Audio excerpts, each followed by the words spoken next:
మన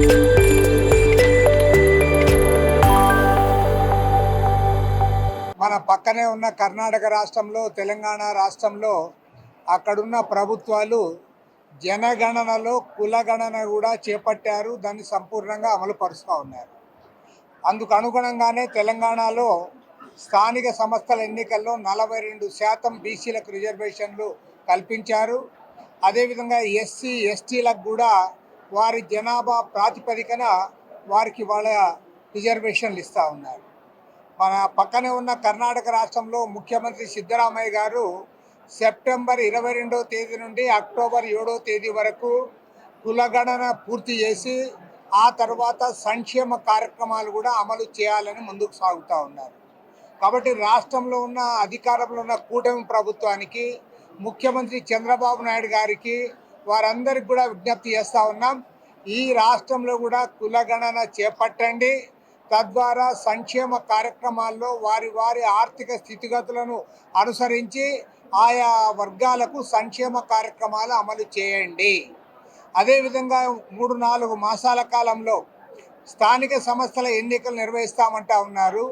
ఆ స్థానిక సంస్థల ఎన్నికలలో జనాభా ప్రాతిపదిక పైన వారికి సీట్లు కేటాయించాలని చెప్పి కూడా మేమందరం కలిసికట్టుగా డిమాండ్ చేస్తూ ఉన్నాం. రాష్ట్రంలో ఉన్న అన్ని రాజకీయ పార్టీలు, బీసీ సంఘాలు, ఎస్సీ ఎస్టీ సంఘాలు అందరం కూడా ముక్త కంఠంతో ప్రభుత్వాన్ని కోరుతున్నదంతా ఒక్కటే. ఇవాళ రాష్ట్ర వ్యాప్తంగా కులగణన చేపట్టడం పెద్ద కష్టం కాదు. 2 వారాల్లోగా పూర్తి చేయొచ్చు. దానికి పెద్దగా ఖర్చు కూడా కాదు. కాబట్టి ఏమంటే బీసీల ప్రభుత్వం అని చెప్పుకుంటున్న తెలుగుదేశం పార్టీ ఇవాళ ఖచ్చితంగా కులగణన చేపట్టాలి. జనాభా నిష్పత్తికి అనుగుణంగా వారికి సీట్లు కేటాయించాలి. అన్ని వర్గాల వారికి కూడా అన్ని రకాల అవకాశాలు ఇచ్చే పద్ధతుల్లో దీన్ని చేపట్టాలని కోరుతా ఉన్నాం. విజయవాడలో ఇప్పటికే రాష్ట్ర స్థాయి రౌండ్ టేబుల్ సమావేశం నిర్వహించాం. 26 జిల్లాల్లో కూడా ఈ కార్యక్రమం ఇవాళ కొనసాగిస్తూ ఉన్నాం. అన్ని జిల్లాల్లో పూర్తయిన తర్వాత ఏదో ఒకరోజు ఖచ్చితంగా చలో అమరావతి కార్యక్రమానికి పిలుపునిస్తాం. ఈ ప్రభుత్వాన్ని నిలదీస్తాం.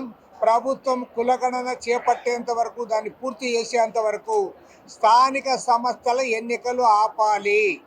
లాస్ట్ టైం కూడా 16,000 పోస్టులు నష్టపోయారు వెనుకబడిన కులాల వారు. కనీసం ఈ స్థానిక సంస్థల ఎన్నికల్లోనైనా ఖచ్చితంగా వారందరికి ఇవ్వాలి. అదేవిధంగా ఇవాళ తెలంగాణ ప్రభుత్వం తీసుకున్న నిర్ణయానికి వ్యతిరేకంగా కొంతమంది కోర్టుకు పోయారు. కాంగ్రెస్ పార్టీ పూర్తి స్థాయిలో కోర్టులో చేస్తూ ఉంది. సిపిఐ ఎమ్మెల్యే పూనంనేని సాంబశివరావు గారు కూడా కోర్టులో ఇంప్లీట్ పిటిషన్ వేస్తూ ఉన్నారు.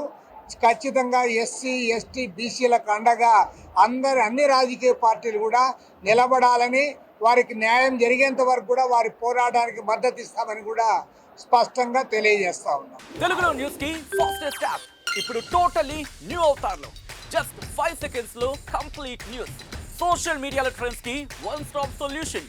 Live TV app voice search option తో ఇప్పుడే డౌన్లోడ్ చేయండి లేదా అప్డేట్ అయిపోండి. యాప్ లింక్ డిస్క్రిప్షన్ లో ఉంది.